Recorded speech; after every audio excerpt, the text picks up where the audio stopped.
Boas-vindas, pessoal. Meu nome é Charles, eu sou filho caçula de Edward e Jane Howard, e queria primeiro, em nome da família, dar boas-vindas a todos vocês. Eu estarei conduzindo o programa hoje, com a ajuda de vários de vocês que em alguns momentos estarão fazendo orações. O programa vai começar com um pequeno tributo ao próprio Paulo Perin, que foi a pessoa que iniciou esses encontros, e logo em seguida terá algumas orações que a gente vai fazer, e seguindo as orações vamos ter um vídeo que a família gravou com algumas músicas e alguns pequenos relatos de cada filho e genros sobre a vida dos nossos pais e o impacto que eles tiveram. E daí, por último, a gente vai abrir um espaço para quem quiser fazer algum comentário, quem quiser compartilhar alguma breve história. A gente pede que as histórias sejam breves mesmo, entre 2 e 3 minutos no máximo, para dar tempo para o máximo de pessoas que queiram. Eu tinha falado que durante esse processo que a família trabalhou para preparar esse tributo, nós aprendemos muito e ficamos muito inspirados, porque todo mundo tinha um pouco da história, mas quando a gente juntou tudo, a história ficou ainda mais emocionante. Então, a gente espera que vocês gostem, que vocês sintam inspirados pela história, e que você compartilhe sua própria, se tiver, tá? Com isso, deixa eu começar agora compartilhando minha tela para que vocês possam ouvir um pouquinho do Paulo Perin, pela Raquel, que conheceu. Gostaria de comentar com vocês, né, a minha admiração pelo Paulo, porque foi uma pessoa que se dedicou plenamente, mesmo estando doente, ele se dedicou, não foi a doença que atrapalhou ele de maneira nenhuma. Ele aproveitava os momentos todos que tinha de lucidez e tranquilidade para poder ensinar a causa. E nos chamava com todo amor, com todo carinho, para compartilharmos com eles essas experiências. Então, ele trouxe desse silêncio dos pioneiros, ele trouxe uma história de vida que hoje é compreendida por muita gente, por contatos, os contatos maravilhados com todo esse desempenho dessas pessoas que passaram dificuldades mesmo financeiras, outros não, mas sempre, né, uma dificuldade, deixar o lar, deixar as famílias, deixar as pessoas com que eles conviveram e estarem aqui presentes, né, para poderem repassar para nós essa fé em Bahá'u'lláh, esse amor genuíno, essa esperança de um mundo, de uma sociedade melhor que nós estamos construindo. E através desses modelos, desses exemplos que o Paulo conseguiu trazer para nós, a gente tem uma possibilidade maior de compreender todas essas histórias, né, de compreender essas famílias que estão entre nós e que continuaram levando adiante toda a proposta de pioneirismo. Como hoje nós vamos ter mais uma família contando a sua proposta de pioneirismo, a sua dedicação e amor. E isso nós temos que agradecer ao Paulo. Ele nos deixou, ele está bem agora, nos deixou depois de tanto sofrimento, mas ele deixou um legado e pediu que continuássemos esse trabalho. Todos nós nos sentimos na responsabilidade de não deixarmos esse trabalho enfraquecer e nem terminar. Temos que levar para frente a história desses pioneiros. Paulo, nossa gratidão total a você, querido. Onde estiver agora, tenho certeza que você está feliz, porque nós estamos tocando o seu projeto para frente, assim como você pediu. a nossa promessa será cumprida, Paulo. Conversamos muito sobre isso. Muito obrigado, Raquel, pelas lindas palavras sobre o Paulo. Eu vou pedir nessa ordem Celestino, que vai fazer uma oração pelos mortos, Tracy, que vai compartilhar uma oração favorita dos nossos pais, Gregory, que vai compartilhar uma oração sobre o pioneirismo, e daí Márcia, uma oração sobre proteção. Quero pedir que vocês vão em seguida um do outro, sem o meu chamado.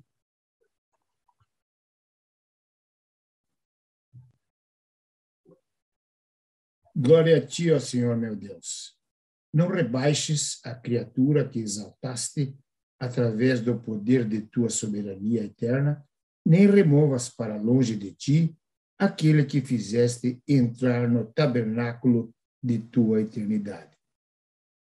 Irias tu expulsar, ó meu Deus, o ser que amparaste com tua proteção e afastar de ti, ó meu desejo, aquele para o qual foste um refúgio? Podes tu humilhar a quem elevaste ou esquecer aquele a quem deste o poder de se lembrar de ti? Glorificado, imensamente glorificado és tu. És aquele que sempre foi o rei da criação inteira e seu primeiro impulsor, e haverás de permanecer para sempre o Senhor de todas as coisas criadas. O que as rege?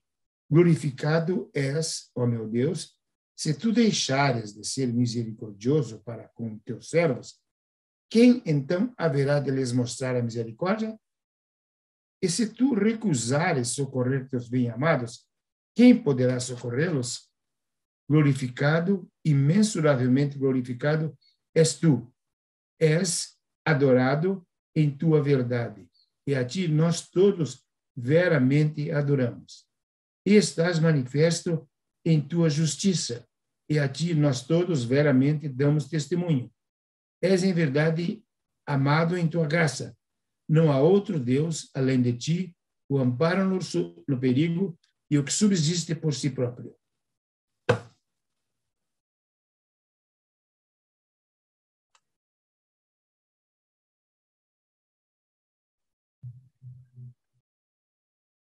Essa oração era uma das favoritas dos meus pais e é uma que vive comigo e com certeza com todos os meus irmãos até hoje, todos os dias. Ó Deus, refresca e alegra meu espírito, purifica meu coração, ilumina meus poderes. Em tuas mãos confio todos os meus interesses. És meu guia e meu refúgio. Não mais se apossarão de mim a tristeza e a ansiedade, e sim o contentamento e a alegria. Ó Deus, jamais me entregarei à aflição, nem permitirei que os desgostos me atormentem ou as coisas desagradáveis da vida me inquietem. Ó Deus, és mais meu amigo do que eu sou de mim mesma. Dedico-me a ti, ó Senhor.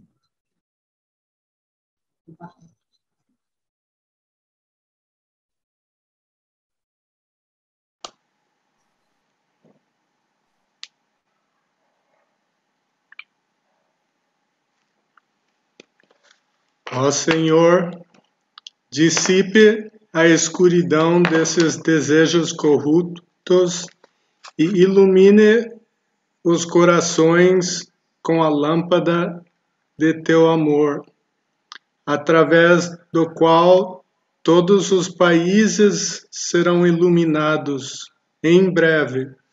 Confirma, além disso, teus entes queridos, aqueles que, deixando suas pátrias, suas famílias e seus filhos, por amor à tua beleza, viajaram para países estrangeiros para difundir tuas fragrâncias e promulgar teu ensinamento. Sê seu companheiro em sua solidão seu ajudante em uma terra estranha, o removedor de suas tristezas, seu consolador na calamidade.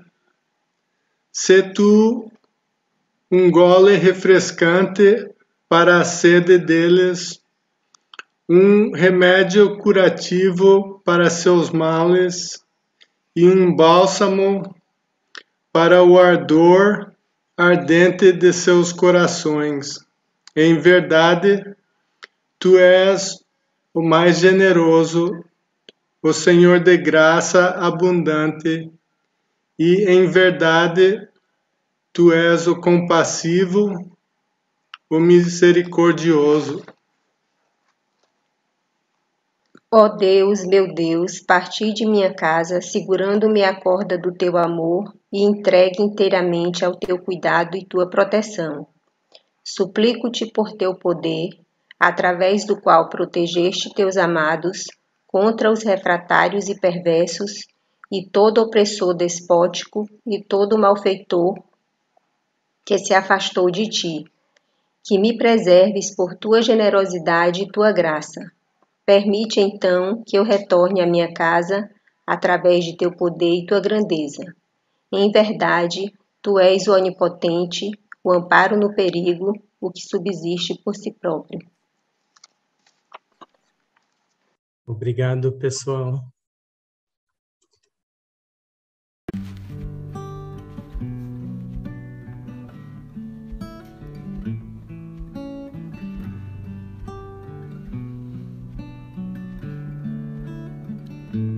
Dize Deus é suficiente para todas as coisas, acima de todas as coisas, e nada nos céus ou na terra, a não ser Deus, é suficiente.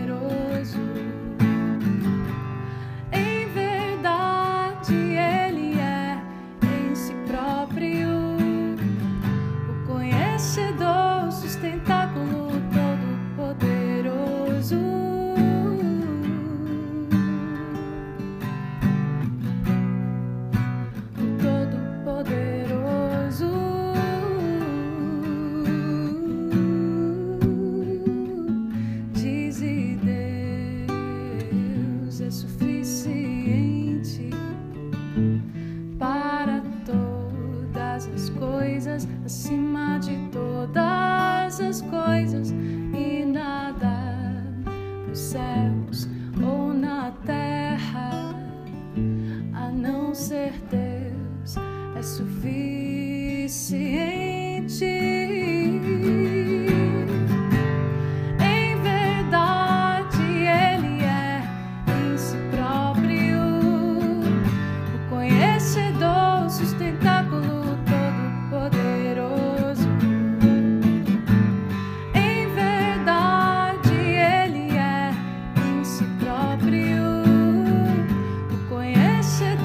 Sustentar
eu gostaria de agradecer à comunidade Bahá'í de Vitória por essa iniciativa de fazer homenagem aos pioneiros que vieram ao Brasil, e esta vez é a vez dos meus pais, Jane e Ed Howard.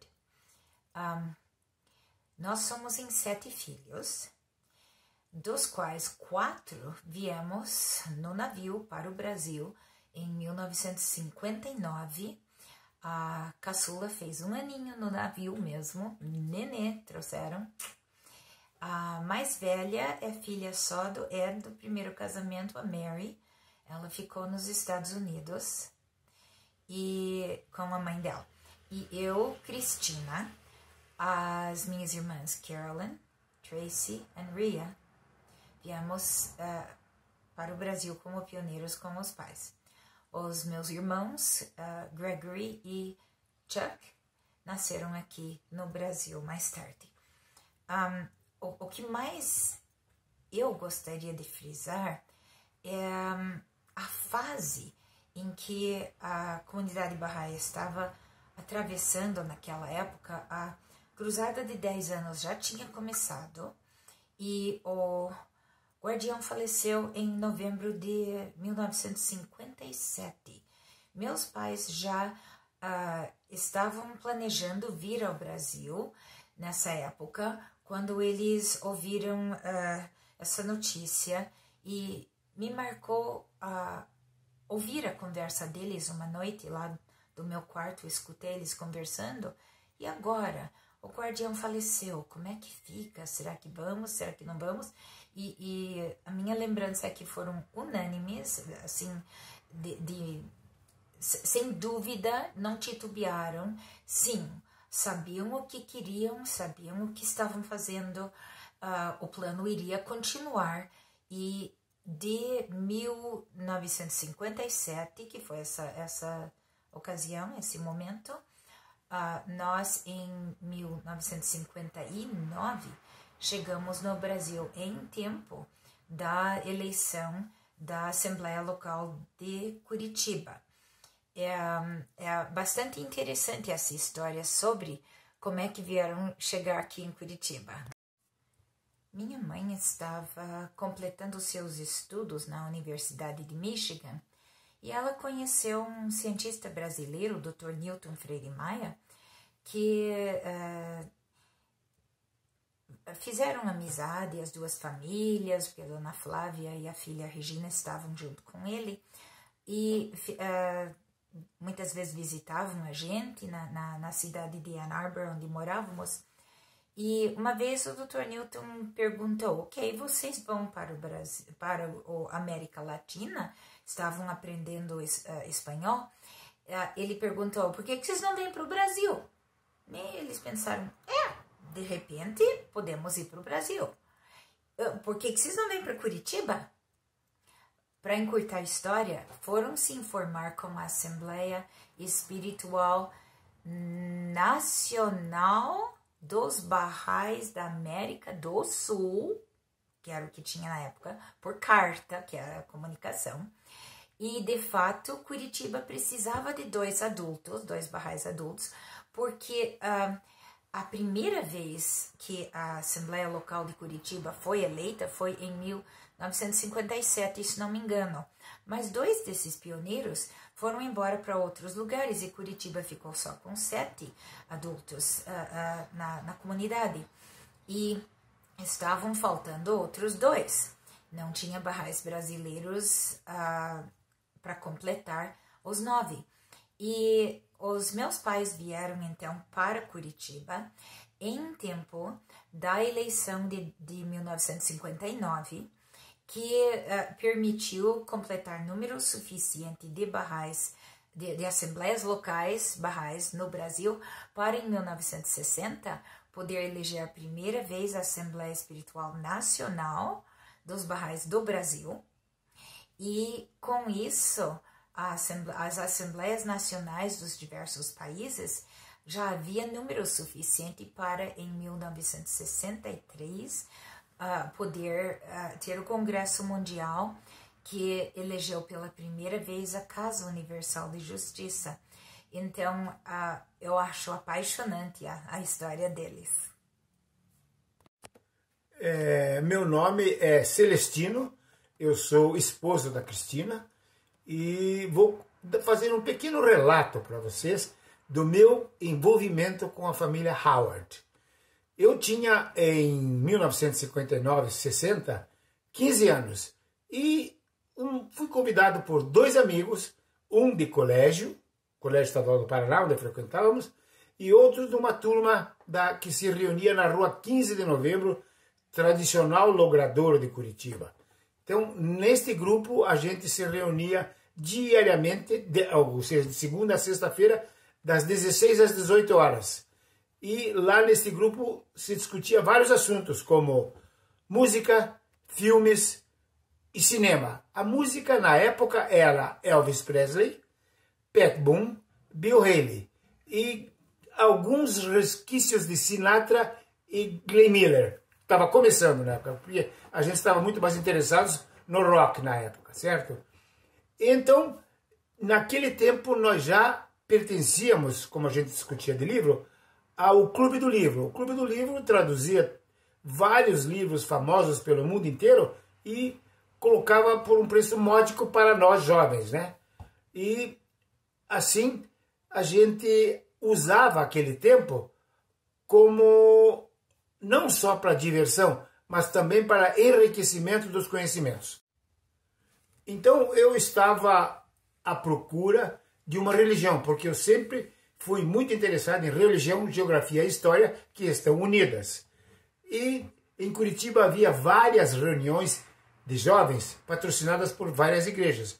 Eu fui em algumas delas, mas não era o que eu estava procurando, porque elas queriam me catequizar e eu não estava interessado em catequismo, eu estava interessado em saber das religiões. E eis que 2 amigos meus, um do Colégio Estadual do Paraná, o Alfredo, e outro da turma que se reunia comigo na Rua 15, o Edvaldo, me disseram que tinha uma religião feita por uma americana aqui em Curitiba nos sábados à noite. Digo, tudo bem, vamos lá. E mal sabia eu que aquela reunião, aquela primeira reunião na casa da Dona Jane, na Rua Mariano Torres, mudou completamente a minha vida, porque os temas que eram expostos nessa reunião era o papel da juventude, certo? O papel das religiões, e a gente também conversava muito sobre cidadania e educação moral e cívica, porque a Dona Jane tinha meios de captar a atenção dos jovens com esses temas. E sempre ela deixava na cabeça da gente, porque as reuniões eram todos os sábados, algum assunto para a gente amadurecer no meio da semana, para quando eu voltasse lá, conversar sobre o assunto. Realmente, eu digo que mudou a minha vida porque eu tinha em mente um outro, vamos dizer assim, tema. Sempre saber a verdade me incomodava a barbaridade. Então, daquela reunião, quando falaram que um dos princípios da religião, que era da fé Bahá'í, era a pesquisa independente da verdade. Aquilo, acendeu uma lâmpada na minha cabeça. E eu nunca mais consegui, nem tentei, né, sair deste caminho, porque eu vi que este era o caminho que eu tinha que seguir. E deste caminho, que uma das provas da mudança da minha vida, por exemplo, eu acabei, depois de alguns anos, casando com a Cristina, que era quem ajudava a mãe dela, a Dona Jane, nas reuniões. E hoje estamos casados faz 56 anos. E desse casamento, veja como realmente mudou a minha vida. Apareceram 5 netas e 1 neto, certo? E uma família, a minha família aumentada, e realmente, e tem mais um detalhe muito importante, eu arrumei vários amigos novos, e um desses amigos foi o Edward, que era o padrasto da Cristina. E conversei muito com ele, nos tornamos amigos. Antes mesmo de eu ter casado com a Cristina, como eu frequentava a casa deles, nos tornamos amigos. E as conversas com ele eram realmente produtivas, porque era uma conversa que eu não tinha com a dona Jane, porque era conversa de homem para homem. Ele tinha muita experiência na vida e eu tinha, com aquela idade de 18 anos, eu tinha pouca experiência de vida, certo? Eu pensava que eu era o rei, mas não era. Estava cheio de gente que sabia muito mais do que eu.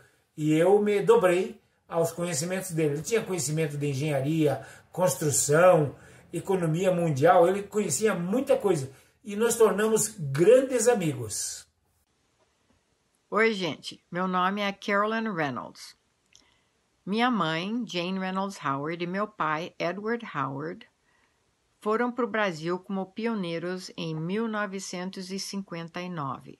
Lembro que saímos daqui dos Estados Unidos, de Michigan, e fomos de navio para o Brasil. Chegamos em Santos e de Santos subimos para São Paulo e ficamos umas 2 semanas na casa dos Misslers. Eles foram muito queridos conosco. De lá, a gente foi para Curitiba. E meus pais queriam ajudar a Assembleia Local de Curitiba, porque na época só haviam 7 pessoas, e com a chegada dos 2, completaria 9.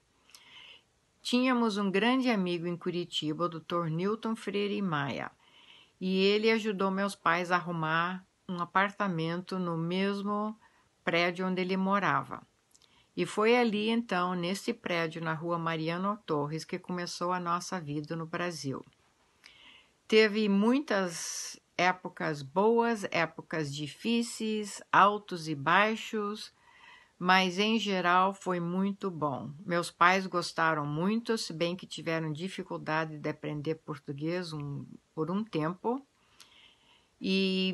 mas faziam o que podiam, faziam reuniões, convidavam pessoas. Minha mãe lhe ensinou inglês uma época, meu pai teve vários empregos diferentes. O que ele mais gostou foi o de blocos de concreto que ele fazia, que ele fabricava, e era novidade no Brasil.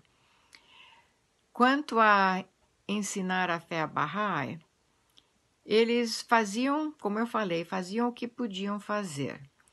Lembro que a coisa que eu mais gostava era quando a minha mãe sobrava energia à noite, porque na época ela já tinha 4 crianças, ela lia histórias de Baha'u'lláh na Pérsia para nós. E eu adorava aquilo, porque a minha imaginação corria loucamente atrás dessas histórias e eu via tanta coisa e participava dessas histórias, então foi muito bom. Passamos por tantas coisas que toda família passa, né? Eu sei que depois que a gente mudamos do apartamento para Santa Quitéria e meus pais alugaram uma casa. E nessa casa, então, havia mais acesso a pessoas na rua do que num prédio. E eu sei que volta e meia alguém batia na porta de casa pedindo comida, minha mãe dava com o maior gosto, fazia amizade com essas pessoas apareciam, às vezes semanalmente. E eu sei que meus pais ambos tinham corações grandes e ajudavam todo mundo que podiam ajudar. E isto continuou durante a vida toda, porque depois do Brasil eles voltaram para os Estados Unidos, meu pai faleceu, mais tarde minha mãe foi para Porto Rico e faleceu lá e foi pioneira lá também. Então, o coração deles estava com Baha'u'lláh desde o dia que souberam da fé Bahá'í e se tornaram Bahá'ís e se encontraram na escola Llewellyn, em Michigan. Ambos foram levar seus filhos para lá pro verão e escolheram trabalhar na cozinha. E daí que se conheceram na cozinha e 2 anos depois casaram. E daí, depois que Shoghi Effendi faleceu, venderam sua casa e se mudaram para o Brasil. É uma vida de histórias e eu não estou conseguindo lembrar de muitas, mas eu vou dizer uma coisa pessoal aqui.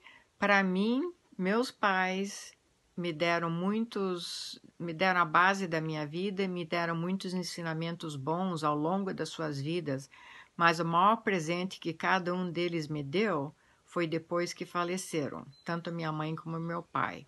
Me deram um presentão imenso de poder presenciar suas chegadas no Abha Kingdom ou sentir outras coisas. Não posso entrar nas histórias todas aqui, mas se alguém quiser me perguntar mais tarde no programa, por favor. Muito obrigada por tudo e agradeço à comunidade de Vitória por estar fazendo esses tributos aos pioneiros do Brasil. Obrigada. Saudações a todos. Eu sou a Tracy Manso e estou falando aqui da minha casa no estado do Oregon, nos Estados Unidos. Eu diria que meus pais eram ativistas espirituais, eram pessoas espiritualizadas e isso estava no centro de tudo que faziam em suas vidas. Eles viveram vidas apaixonadas e heróicas, transmitiram um legado de inclusão, compaixão e unidade. Pelas escolhas que fizeram como pessoas e ao abraçar a fé Bahá'í na década de 1950. Escolher se casar com uma pessoa de cor diferente nos anos 50 nos Estados Unidos ainda era um tabu em um país que tinha um racismo arraigado, embora para muitos no Brasil isso não pareça uma grande conquista. Quando imigraram para o Brasil, tiveram que viajar por estados do norte para chegar a Nova York, onde embarcaram com destino a Santos. Não podiam correr o risco de viajar pelos estados do sul, pois ainda era ilegal para etnias diferentes se casarem. Eles foram pioneiros nesse sentido. Então, atender ao chamado de sua fé para se tornarem pioneiros em um outro país pareceu a eles a próxima melhor coisa a fazer. Com 4 de seus 5 filhos, a nossa irmã mais velha, a Mary, ficou com a sua mãe biológica aqui. Eles embarcaram na jornada de suas vidas, a jornada que moldou todas as nossas vidas. Eu sou a filha do meio e, de certa forma, aquela que caiu pelas frestas da comunidade Bahá'í. Digo isso porque quero falar sobre o preço que ser um pioneiro da fé Bahá'í cobra das famílias. Sinto que não prestaria uma homenagem justa aos meus pais se eles fossem elevados a um pedestal por sua coragem e heroísmo e assim serem feitos menos humanos. Eles eram totalmente humanos e enfrentaram grandes dificuldades ao longo dos anos. Viver um ideal e viver idealmente todos os dias são duas coisas diferentes, não mutuamente exclusivas, mas propensas a muitos desafios e decepções. Meu pai era um homem de grandes sonhos e que acreditava que tudo era possível. Ele era um visionário, um homem à frente do seu tempo. Engenheiro civil por vocação e formação, ele trabalhava incessantemente para sustentar uma família que aumentou para 6 filhos no exterior. Assumia qualquer trabalho que colocava comida na mesa e, ao mesmo tempo, tentava seguir seus sonhos e honrar suas habilidades criativas e empreendedoras. Ele construiu a primeira fábrica de blocos de cimento do Brasil, dos quais usou para construir nossa casa em Curitiba. Dos meus 7 aos 11 anos, fomos morar numa fazenda perto da cidade de Rio Negro, no Paraná. Meu pai tentou se tornar fazendeiro sem nenhuma experiência anterior. Ele acreditava em práticas agrícolas sustentáveis, com rotação de culturas, etc.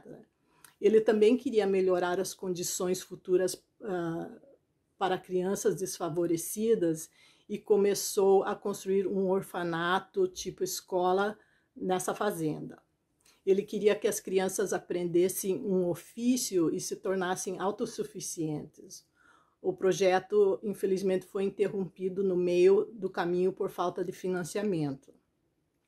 Minha mãe era uma pessoa brilhante, inteligente e dinâmica. Era a pessoa mais bondosa e generosa que eu já conheci. Ela era uma educadora e realmente se importava com o próximo. Ela procurou melhorar vidas sempre que podia, e incentivando a educação e compartilhando quaisquer recursos que tivesse. Ela se tornou mãe de 6 filhos e também sofreu 2 abortos devastadores para ela. Com o tempo, as dificuldades financeiras e as dívidas afetaram meus pais. Durante uma viagem aos Estados Unidos, meu pai decidiu ficar aqui com a ideia de melhorar a situação da família. Minha mãe regressou ao Brasil com seus 4 filhos mais novos para continuar sua missão. Acredito que o estresse, os traumas passados, as perdas e os esforços excessivamente zelosos de ensinar a fé Bahá'í levaram minha mãe a sofrer um colapso. Durante sua crise de saúde mental, minha mãe passou quase 1 ano em um hospital psiquiátrico. Durante esse tempo, nós, os filhos mais novos, fomos morar com nossa irmã Carolyn, onde cuidávamos uns dos outros enquanto tentávamos entender o que acontecia. Ela mesma tinha apenas 21 anos de idade. Depois disso, minha mãe, junta com os filhos mais novos, voltou para os Estados Unidos para se reunir ao meu pai. A essa altura, já com 17 anos, fui emancipada para adulta e continuei morando no Brasil com a minha irmã Carolyn até me casar. Terminados os dias de pioneirismo no Brasil, meus pais continuaram sua jornada como membros ativos da comunidade Bahá'í de Chicago. Meu pai faleceu jovem, aos 61 anos, com muitos sonhos não realizados.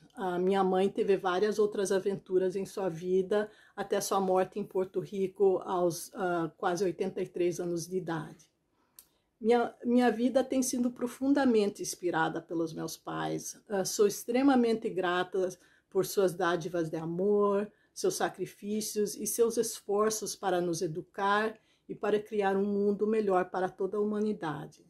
Abraçando a fé Bahá'í. Muito obrigada.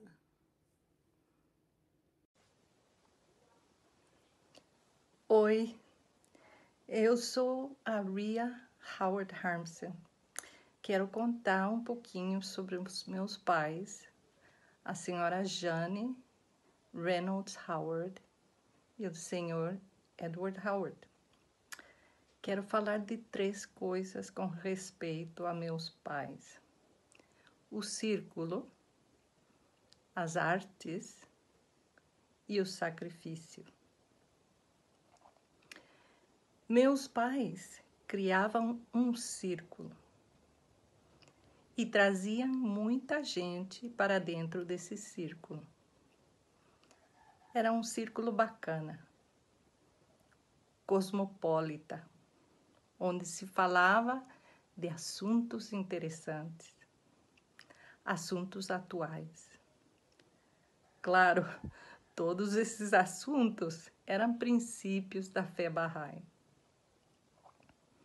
Junto com isso estavam as artes, o seu amor compartilhado pela poesia. Eu me lembro quando meu pai lia para nós os livros clássicos que mamãe lia na hora de dormir. Ambos tinham um amor pela educação e por las ciências. Os 2 eram escritores. Eram ambos altamente inteligentes e compatíveis intelectualmente.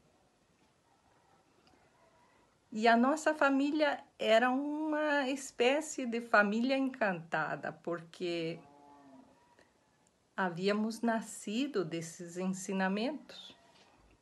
Por exemplo, a unidade racial. O casamento mesmo deles era um exemplo desse ensinamento Bahá'í. Nós éramos o fruto do reino, diziam.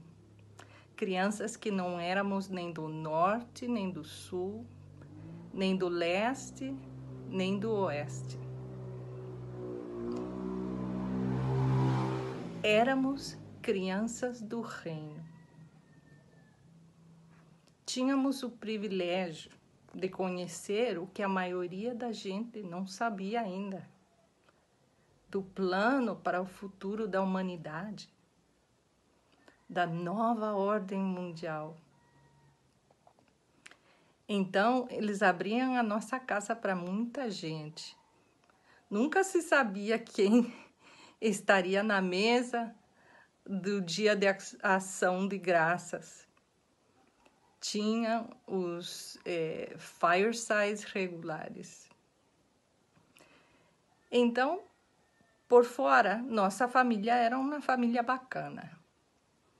Mas agora, reflexionando como adulto, o que a gente não sabia é o tremendo sacrifício por debaixo de tudo isso. Meus pais eram um time. Talvez minha mãe era mais ativa por fora. Meu pai estava constantemente tratando de ganhar o sustento da família. E foi uma batalha difícil, que ele nunca ganhou. E a razão pela qual tiveram que ir do Brasil com muito dor no coração ao final de 15 anos. Se foram com 3 filhos, deixando 3 filhas no Brasil. Minha mãe tinha sofrido muito trauma na sua vida. Isso lhe afetou a saúde mental. Eles não eram os gigantes que pensávamos. Eram seres humanos com suas fraquezas, sacrificando tudo que tinham por um ideal. Eu me lembro de uma viagem de ensinamento que fiz com a minha mãe. Talvez eu tinha 9 anos. Foi para Morretes, uma cidade do Paraná. Ela não tinha carro e tinha pouco dinheiro. Fomos de trem. Em Morretes, fomos visitar algumas pessoas, caminhando largos espaços a pé. Eu brincava no rio com as crianças e ela falava ou ensinava as pessoas. O calor era intenso. Minha mãe era gordinha. Eu penso que essas caminhadas eram bem difíceis para ela. Mas ela fazia isso por amor. Seu intenso amor por Bahá'u'lláh. Meus pais se mudaram de hemisfério com 4 filhas durante a cruzada de 10 anos, em 1959, para elegir a Casa Universal de Justiça, por amor a Bahá'u'lláh. Isso é o que eu mais me lembro deles. Eles são a estrela do norte que ainda guia a nossa família.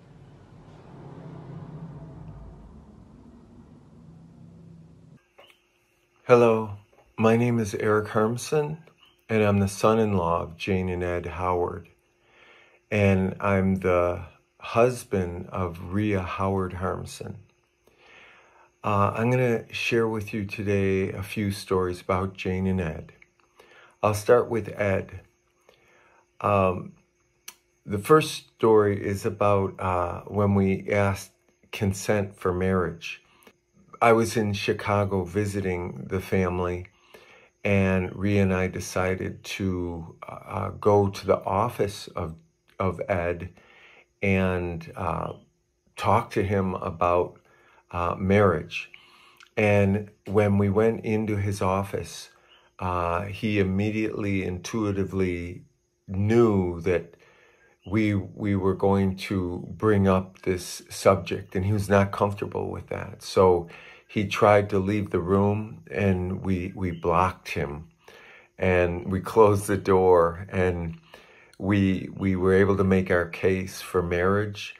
And although he was very resistant to the idea, because Ria was only 19 and I was 21, we were basically at just the beginning of our. I wasn't in the university at that time. Ria was. So he agreed finally, but he said that I had to support Ria in finishing her education. And in fact, I did do that, and Ria finished her PhD. And so in the next world, I'm sure Ed was very happy to see that. A sad story. When my son was born, Julian, in 1985, on the same day, Ed passed away. And Brucey called me from Chicago, and he informed me about Ed's passing, but he told me not to tell Ria because she was in labor and in a very delicate state. But Ria was standing right there with me, and she could see that there was something wrong. So she insisted that I tell her, so I had to tell her. And it was very, very difficult for Ria. But she says that she felt like Ed was with her, her dad was with her during the birth. And so there's that very interesting connection between my son Julian and his grandfather Ed. About Jane, she was this amazing teacher, always teaching the faith, and she always had her pocketbook filled with pamphlets, and also she would have her poems, which were based on the principles of the Baha'i faith. And I always was impressed with what an active teacher she was. At one point, after Ed passed away, she moved to Middleton, Wisconsin, and Chuck, Bruce, Ria and I and my son Julian and Jane lived in an apartment building together. A little later, Chucky married Selma, and she moved to Middleton. And so at one point we had 6 members of the family on our assembly, our Baha'i assembly. Jane was very, very active during that period. She was writing articles for the local paper about the faith almost every couple weeks. So when Jane became elderly and could no longer live on her own, we brought her to Puerto Rico, and she received professional care for about 3 months before she passed away. And she is buried very close to us in the town of San Germán, Puerto Rico. And we feel very blessed to have her here, and I believe that it's a great blessing for the island. And so thank you very much.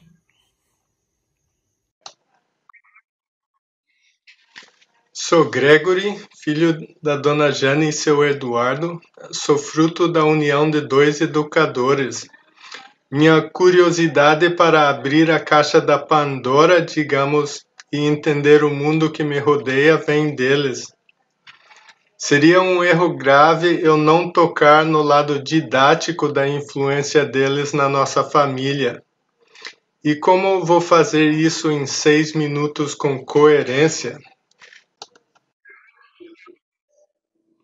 Vou utilizar gráficas de um quebra-cabeça para visualizar e simplificar o entendimento de conceitos científicos e espirituais de maneira útil, para que possamos entender e aprender a tomar boas decisões apoiadas por ferramentas de lógica. Jane e Eduardo eram pessoas alegres e divertidas a maioria do tempo, sempre procurando o humor, a brincadeira e o lado positivo. O jogo de xadrez era o favorito do meu pai, considerando-o fundamental para o desenvolvimento da lógica. Ele dizia que a vida é um jogo onde o indivíduo com o maior número de amigos na hora de morrer será quem ganha.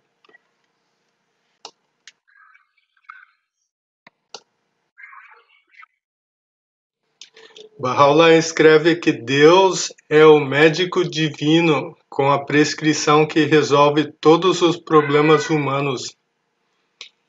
Ele prescreve que entendamos, por exemplo, que a existência de Deus é realidade fundamental.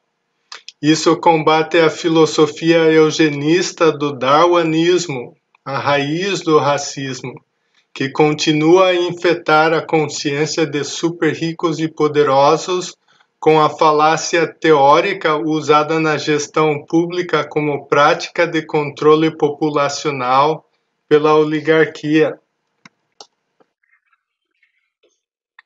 Baha'u'lláh também prescreve que entendamos a realidade que os profetas principais de antanho nos ensinaram a regra de ouro. Faça aos outros o que gostaria que fizessem por você. Isso combate a doença de divisão e desunião entre a família humana, um mal entendido que permite os povos continuar enganados e persistir em guerrear. Meus pais ressaltavam a importância da veracidade, um aspecto fundamental da religião de Deus, onde a fé Bahá'í só é o capítulo mais recente. Veracidade é o efeito do sinal consciência que vem de Deus. Liberdade é o efeito do sinal germinação que vem de Deus. Saúde é o efeito equilíbrico dos sinais que vem de Deus. Veracidade estabelece conhecimento verdadeiro no lugar de crenças sem evidências comprobatórias. Jane e Eduardo buscavam a praticidade de ensinamentos Bahá'ís na vida cotidiana, inclusive no uso de matemática. Por exemplo, quanto do nosso esforço é gasto diariamente fora do caminho verde, sendo que o caminho verde é totalmente benéfico, sendo positivo individualmente e socialmente. Eles descobriram que a fé Bahá'í seria um bom antídoto para todo o mal do mundo. A curiosidade espiritual e intelectual deles os levou a investigar e entender que uma vida em conformidade com os ensinamentos da fé Bahá'í seria um caminho saudável.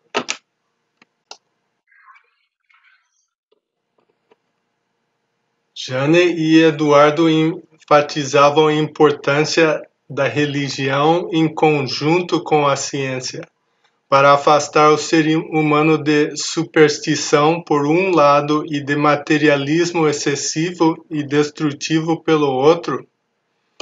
Com essa consciência científica, eles entendiam que nutrição e higiene, sendo o caminho verde, seria melhor que o caminho vermelho, de sangue, onde a propaganda nos faz acreditar que só vacinas, drogas e cirurgias podem restaurar nossos seres queridos.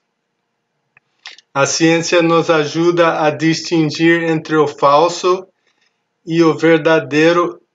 Por exemplo, a ferramenta do bem, conhecida como a seringa, é perfeita para, em casos graves, administrar protocolos bem medidos de dióxido de cloro para reverter quadros de doenças crônicas a preço de bananas.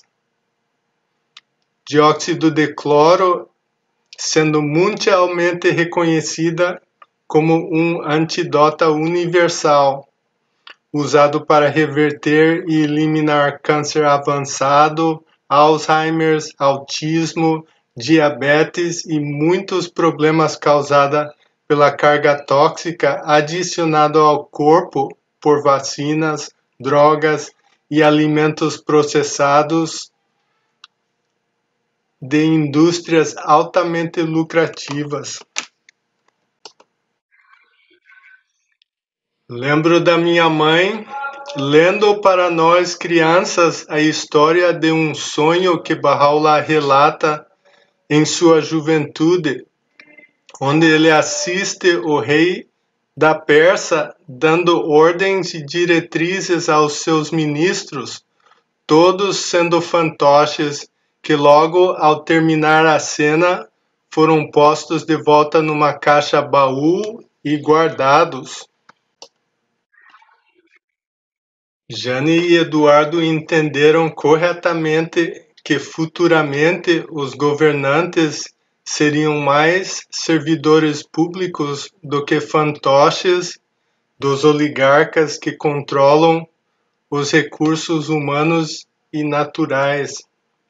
Ansiosamente, eles aguardavam o dia onde a Casa Universal da Justiça seria eleita, uma realização que aconteceu dentro da vida deles.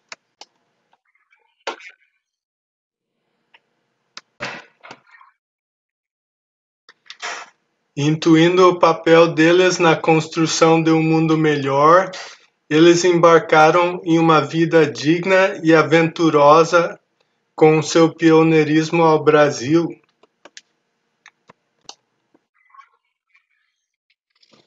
Eles nos passaram a consciência de continuamente estudar e se aprofundar nas escrituras sagradas, sendo que seria uma boa preparação para melhor entender os problemas que teremos que enfrentar e solucionar, tanto quanto as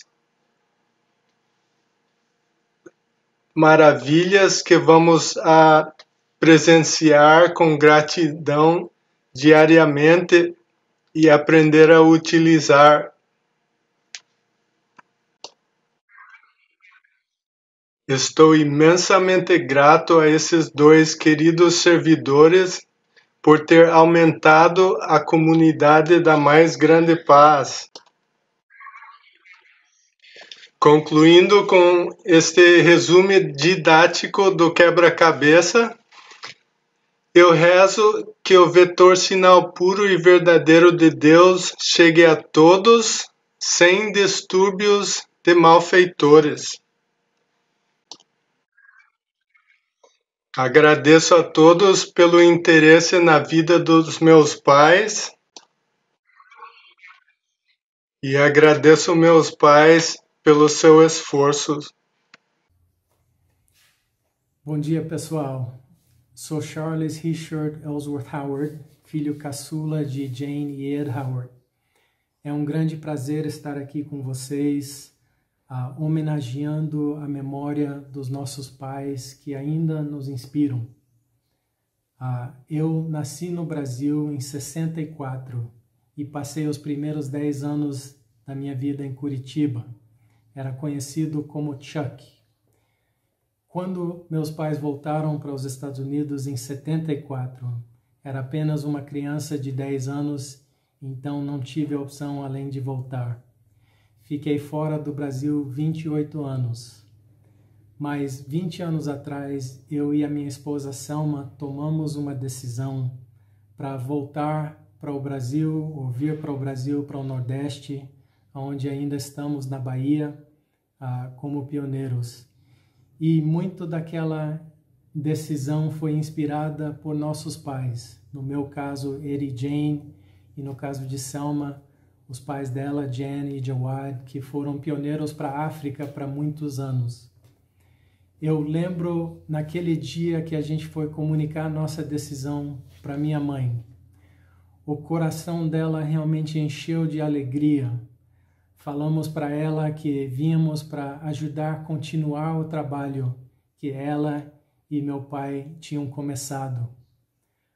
Um detalhe interessante era que, apesar de todos os esforços e sacrifícios que fizeram em tentar servir a humanidade através do seu pioneirismo, ela e meu pai carregavam um sentimento de derrota por ter tido que voltar aos Estados Unidos depois daqueles 15 anos.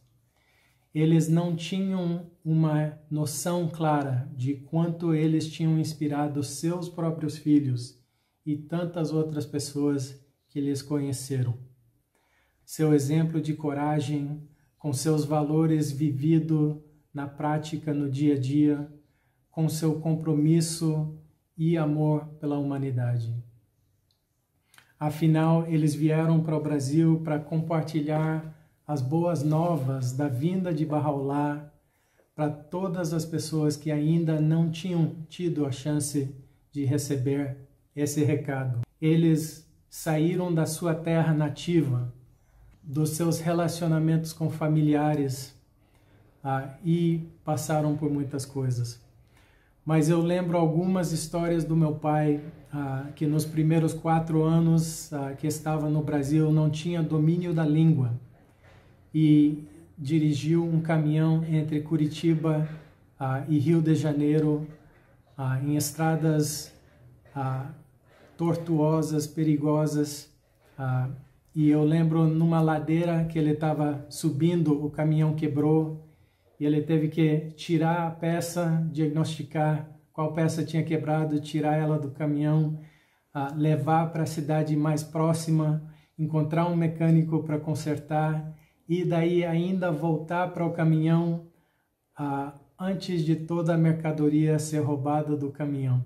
Isso para um homem que não dominava a língua e não tinha conhecimentos da onde ele realmente estava. Eu sei que minha mãe também passou por grandes dificuldades, como meus irmãos também têm relatado. Mas o que eu mais lembro é do amor que estava dentro do meu coração. Já com 40 anos, quando fui para a Bolívia e conheci irmãos indígenas da Bolívia, que são pessoas de estatura baixa, eu sou um cara grande, alto, e eu conheci esses irmãos tão diferentes de mim, mas eu senti que eu tinha esse amor profundo no meu coração por conhecê-los. E eu senti a mesma coisa a primeira vez que eu fui para a Mongólia, e o grupo de médicos que eu estava treinando, eu falei até para eles que estava tão feliz em conhecê-los, porque meus pais tinham me ensinado que todos os povos da terra eram meus irmãos, e eu estava muito feliz estando na presença deles, podendo conhecê-los. E até hoje eu lembro a recepção que eles me deram, porque eles me receberam com tanto amor e carinho, meramente por eu ter trazido para eles um pouquinho daquela semente que meus pais tinham plantado no meu coração. Então eu lembro disso e tantas outras coisas, mas não dá tempo para entrar em grandes detalhes.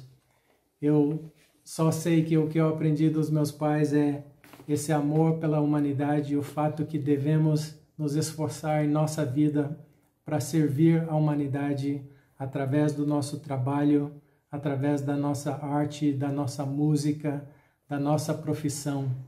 Estamos aqui para servir um ao outro e ajudar a fazer esse mundo um mundo melhor. Eu também sei que filhos biológicos ou de criação são os monumentos vivos que a gente deixa depois da nossa passagem por essa terra. E enquanto esses filhos vivem os valores que tentamos ensiná-los, a gente nunca morre. A gente nunca morre. Eu também sei que o valor mais precioso que nossos pais deixaram com a gente é o exemplo de uma vida bem vivida. É o exemplo de uma vida bem vivida.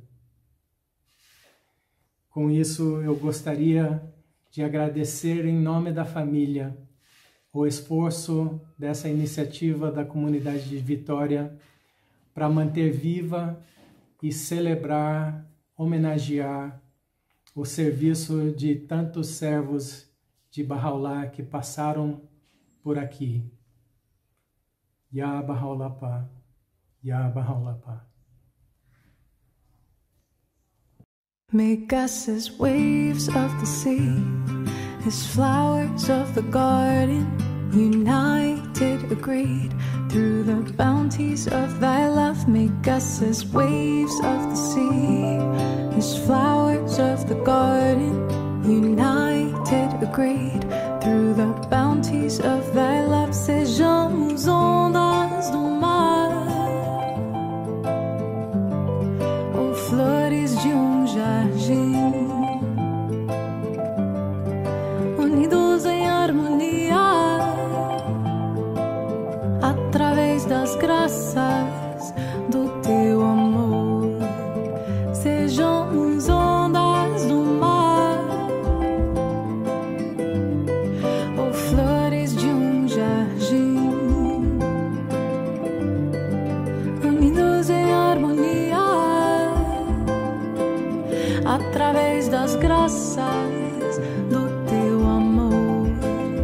Make us as waves of the sea, as flowers of the garden, united, agreed, through the bounties of thy love. Make us as waves of the sea, as flowers of the garden, united, agreed, through the bounties of thy love. Sejamos ondas do mar, flowers of the garden, ou flores de jardim, bounties of thy love. Make us as unidos em harmonia, flowers of the garden, através das graças do teu amor. Bounties of thy love.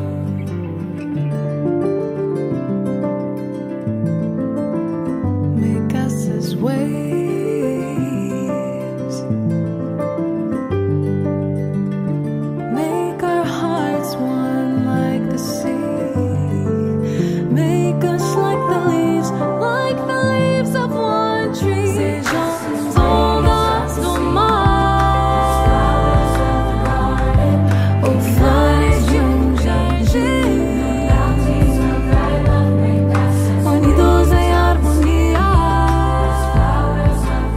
através das graças do teu amor.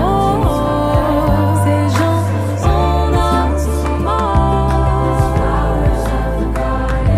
ou flores de jardim, unidos em harmonia, através das graças do teu amor.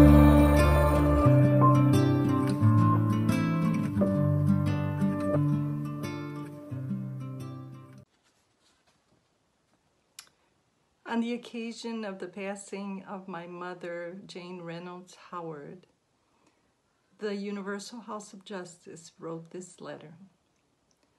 Dear Baha'i friends, the House of Justice deeply sympathizes with the irreparable loss to your community of steadfast handmaiden of the cause, Jane Reynolds Howard.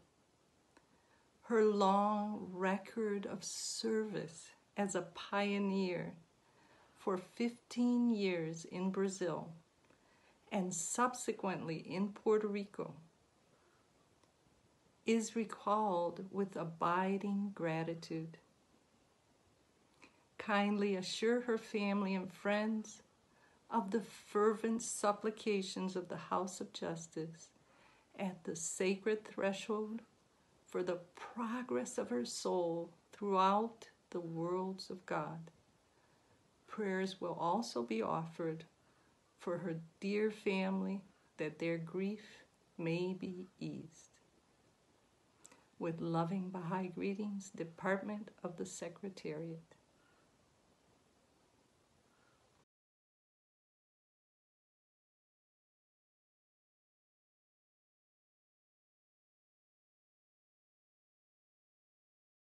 Estamos de volta, todo mundo juntos. Eu vou estou botando todo mundo numa vista de galeria. Se alguém tiver alguma reflexão, algum comentário, alguma história, eu só peço que seja breve, para respeitar o tempo de todo mundo, mas eu espero que todo mundo sentiu um pouco da inspiração que todos nós, como filhos, ainda sentimos hoje. E eu queria muito que meus próprios filhos conhecessem melhor a história dos seus avós, porque é uma história que continua me inspirando hoje. Eu espero que inspire eles também. Abro espaço para quem quiser a palavra. Sim, família Arjamand. Eu queria falar um pouco sobre seu Howard e Dona Jane. Na verdade, do seu Howard, eu não tenho muita lembrança. Uma coisa que eu lembro dele é que nas reuniões, quando as reuniões de festas dos 9 dias eram na casa deles, lá em Santa Quitéria, ele sempre colocava uma música que várias décadas mais tarde eu descobri que música era. Era um trecho de uma sinfonia de Mahler. Agora, sobre Dona Jane, eu conversava muito com ela para amenizar um pouco a rigidez da minha mãe. E conversava muito com ela. Às vezes me sentia muito perdido na vida. E as conversas com ela eram muito boas, muito boas mesmo. Era isso. Muito obrigado pelo relato e comentário. Hamid, por favor. Eu fiquei assim muito emocionado por todo o relato e eu cheguei no Brasil com 14 anos de idade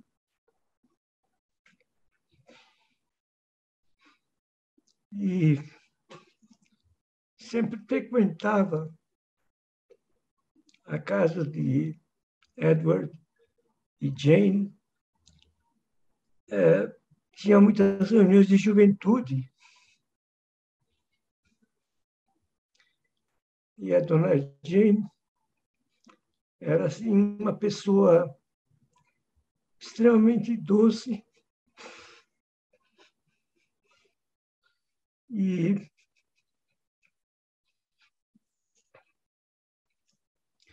ela assim conseguia transmitir segurança para os jovens.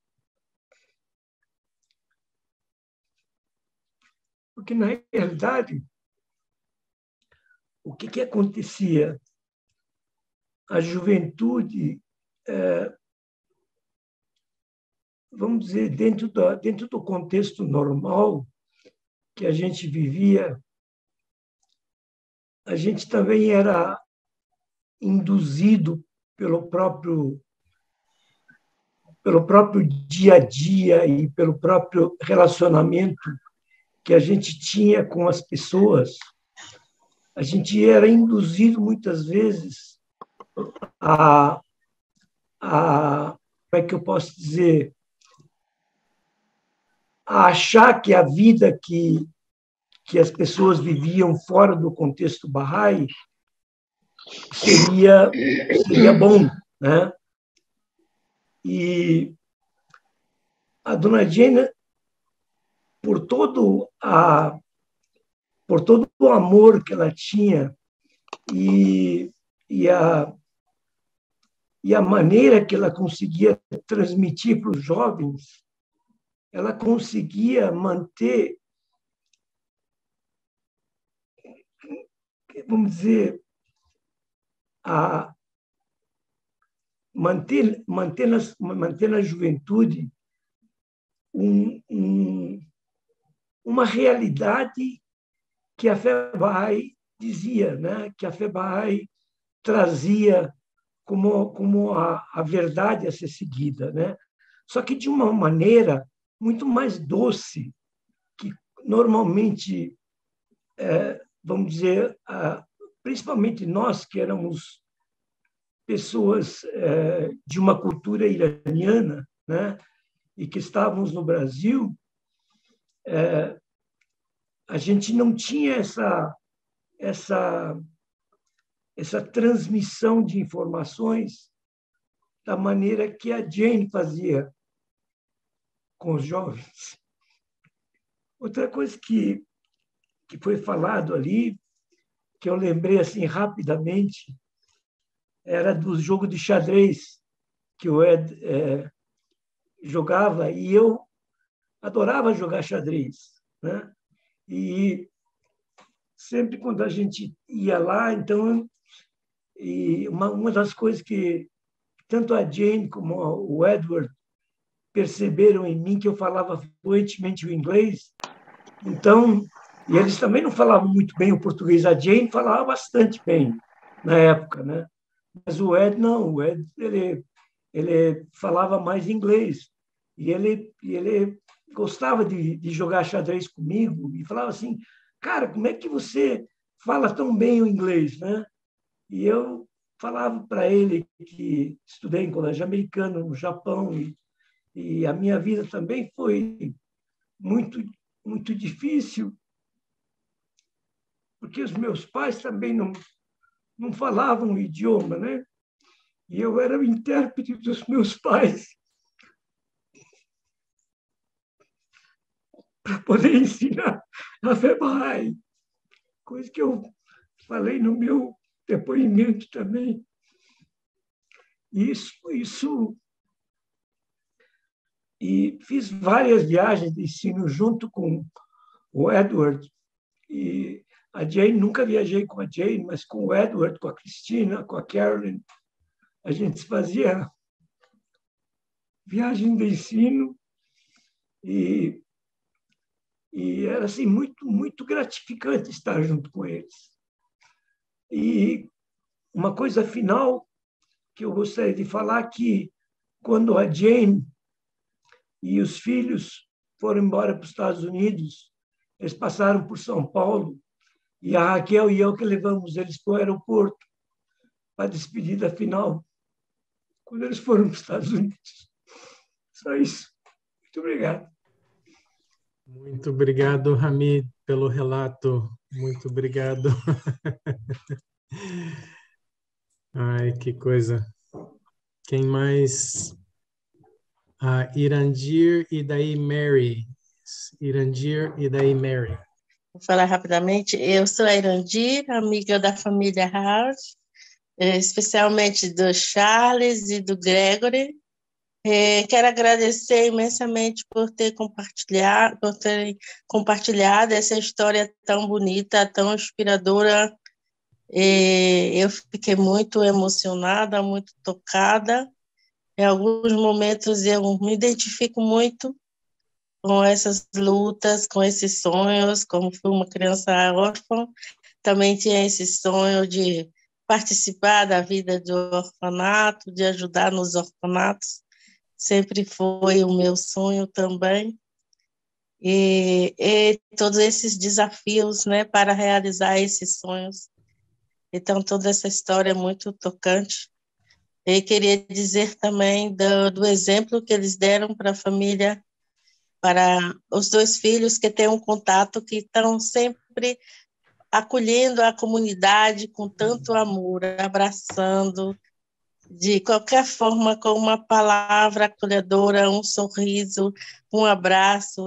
Eles dois, que eu, na verdade, todos, mas eu tenho contato mais com os dois, né? O Gregory e o Charles, eles estão sempre dando tudo que eles têm, o coração, compartilhando a vida deles com a comunidade de uma maneira tão intensa, tão profunda, tão verdadeira, que isso me toca a cada dia e motiva. Então, isso é um exemplo dos pais, né, que ensinaram. Então, todo o sacrifício, toda a luta floresceu, né, através da família, dos filhos, floresceram e foi transformado em amor que esses dois filhos passam para a comunidade. Então, isso é a minha palavra de agradecimento por fazer parte dessa celebração e por essa proximidade com a família Howard, por receber um pouco desse amor, desse acolhimento que eles passam para toda a comunidade. Então, eu sou muito grata. Um abraço a todos. Muito obrigado, Irandir, pelo relato. Mary? O único comentário, parabenizando vocês, sem sombra de dúvida, a todos vocês, em especial a Cristina e o Ser Celestial, que eu conheço há um bom tempo. A maior parte de vocês eu conheço, tive algum contato, mas a herança maior foi a herança ancestral de vocês. É muito linda essa herança, né? Com todos os desafios, né? Como vocês já relataram, e desafios que, obviamente, todas as famílias têm, mas é uma belíssima herança, e acho que a herança maior de vocês, para vocês descendentes, sem sombra de vida, é o olhar que os pais de vocês tinham para um bem maior, que não era só a família de vocês, né? Para um bem maior, olhando para a paz. E o que eu acho mais admirável dentro da fé de vocês, Fé Bahá'í, é um ponto chamado esperança, e que o planeta está necessitadíssimo nesse momento. Então, uma reunião como essa traz um pouco de luz, um pouco de alegria, de esperança mesmo, a todos nós, para que nós possamos também reproduzir essa esperança de um pouco mais de paz, um pouco mais de solidariedade. Então, fico muito feliz também de participar dessa reunião belíssima, foi emocionante. Eu sou filha de estrangeira, e apesar da minha mãe ser argentina, o espanhol não era muito fácil na época, né? Mas, enfim, esse olhar de paz que vocês trazem e que buscam colocar, mesmo com os desafios dos nossos dias, é belíssimo. Parabéns, gente. Grata pelo convite. Muito obrigado, Mary. Obrigado pelo comentário. Alguém mais gostaria de falar alguma coisa? Ou compartilhar uma reflexão? Sim, Ruth, por favor. E daí André, Ruth e André. E se mais alguém depois quiser falar, ainda há tempo. Pode falar, Ruth. Eu quero agradecer a oportunidade de conhecer mais a família da Cristina, né? Tanto aí os irmãos na telinha, né? Quanto a história da vida de vocês e dos pais de vocês. Eu fiquei comovida muitas vezes. E eu acho que essa família também continua dando presentes para a comunidade Bahá'í do mundo, né? Aqui no Brasil, a gente tem a voz da Jasmine florescendo no coração de tantos Bahá'ís que todo mundo se emociona com a voz dela, com a arte dela, e que comove nossos corações. É um fruto lindo dessa árvore aí, que é a família de vocês. Obrigada, gente. Obrigado, Ruth. É verdade tudo que você falou. Eu sou pai coruja, mas eu concordo. André, por favor. Boa noite, amigos. Alá Pá. Só gostaria de compartilhar a minha alegria, minha gratidão novamente, como já mencionado aí, pelo amigo Paulo, Paulo Perim.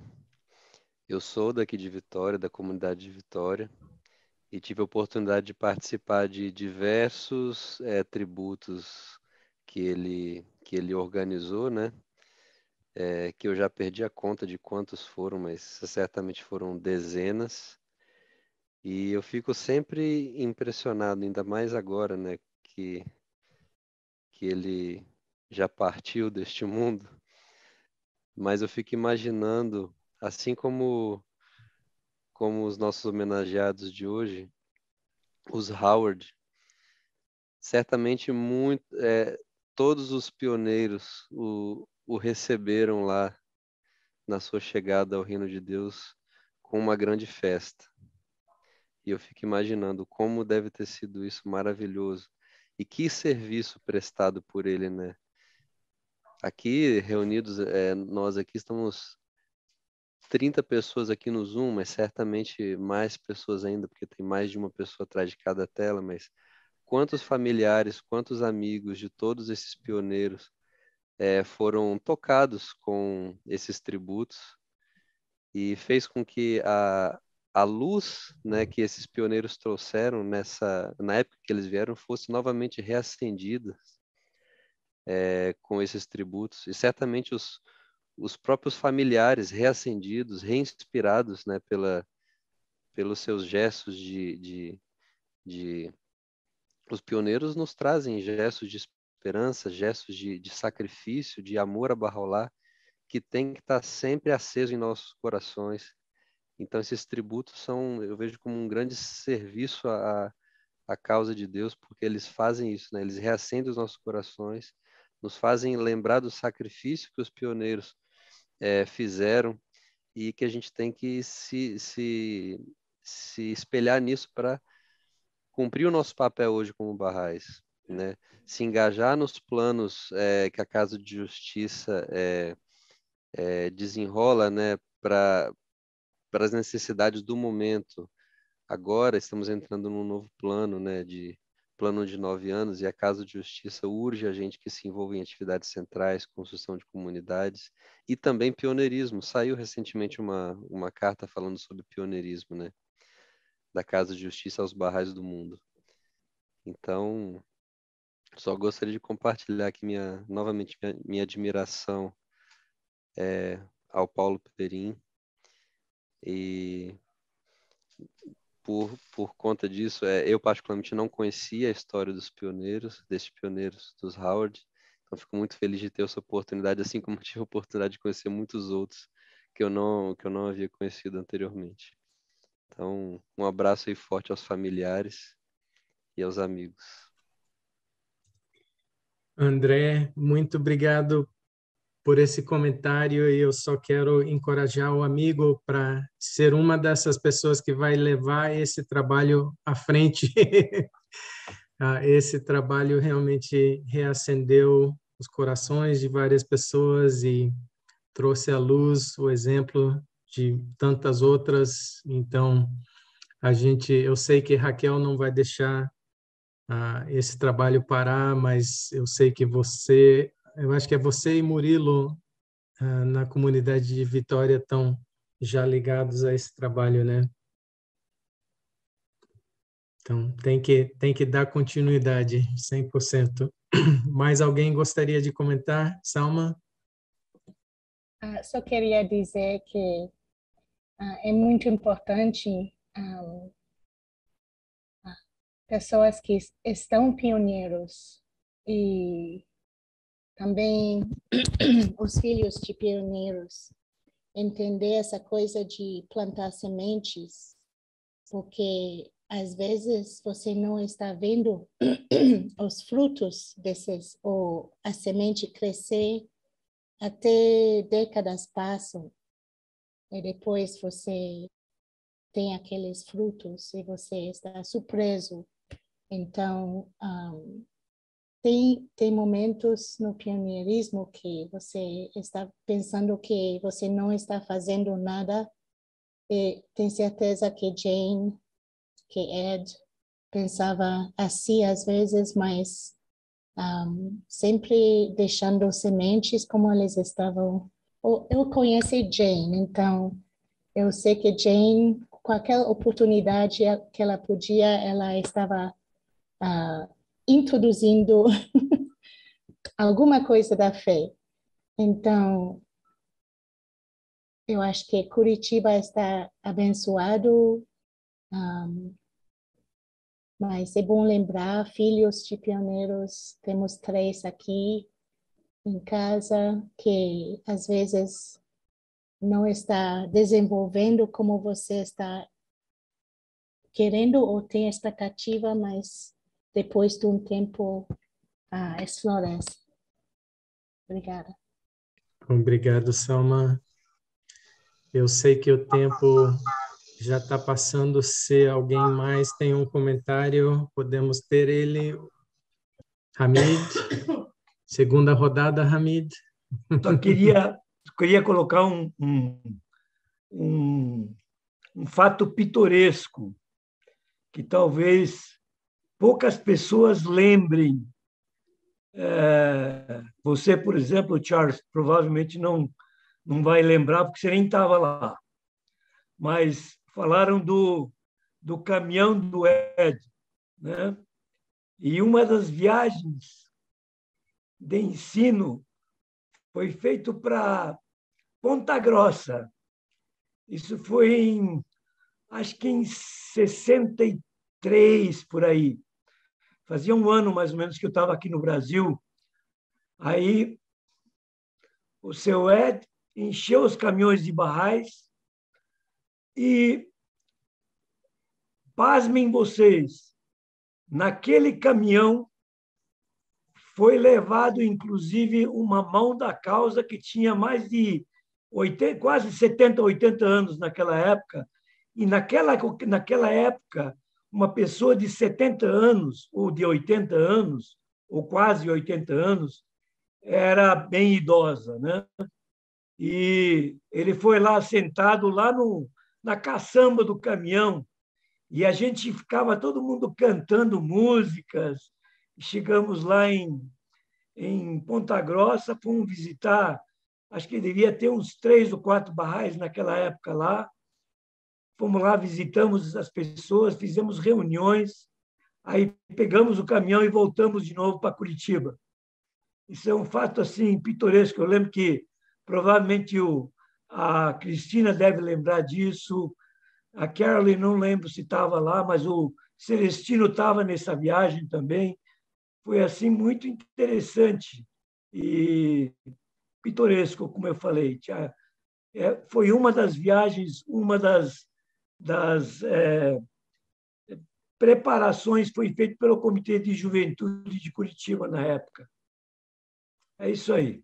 Hamid, eu fico super feliz com essa segunda rodada sua, porque eu não sabia daquela história. E eu estava em Curitiba umas 2 semanas atrás e agradeço muito, muito a você por ter me levado para a casa que meu pai construiu. Eu fiquei realmente muito, muito emocionado vendo aquela casa onde a gente foi criado. Obrigado, Hamid. Pessoal, mais alguém quer falar uma palavrinha? A gente falou que a gente não ia ultrapassar as 2 horas de reunião, então falta 7 minutos no máximo para a gente encerrar, mas se alguém quer falar mais alguma coisa ou não, eu, pelo menos, quero só dizer, em nome da família, muito obrigado a todos vocês pela participação, pelas lembranças, pelas reflexões e pelo amor.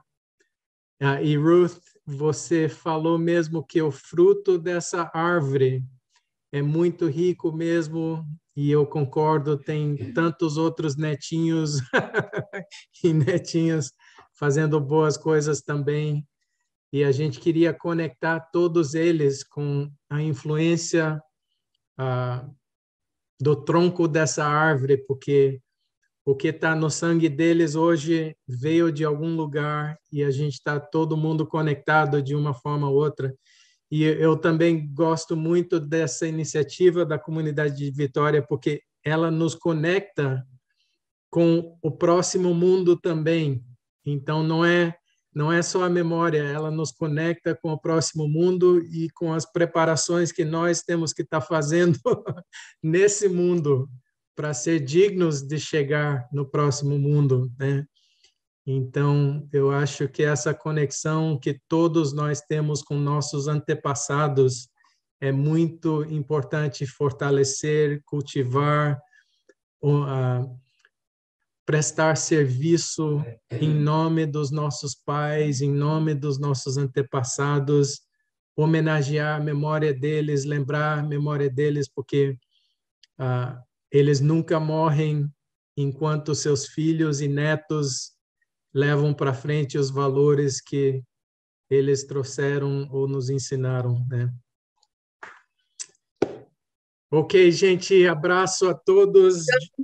Abraço. Minha Charles. Diga, o abraço é inspiração de qual dos dois? O abraço, eu acho que a minha mãe tinha essa meta que ela falava, leu em algum artigo que você tinha que receber 4 abraços por dia para manter sua saúde.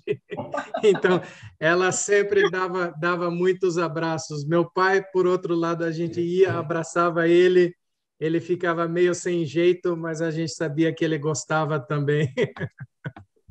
Foi o que me impressionou quando eu conheci os Howards, a maneira como eles abraçavam a gente era tão especial, tão acolhedor, tão cheio de amor.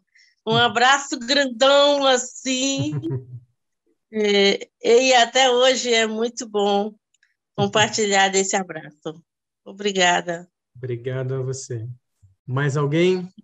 Obrigada a todo mundo pelas palavras lindas que compartilharam sobre essa experiência. Eu apreciei muito.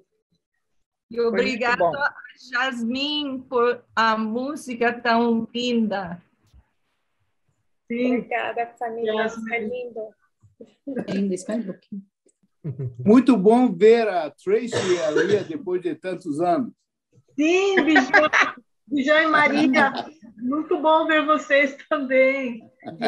De Raquel e todo mundo que a gente conhece aí. Eu conhecia quando jovens também, nós nos conhecíamos quando éramos bem mais jovens, eu lembro de vocês.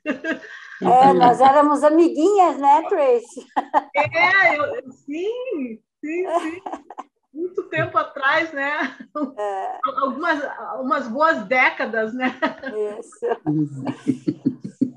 Eu quero falar para o Bijan que eu ainda me lembro das aulas de pintura que você dava para os jovens, para os pré-jovens.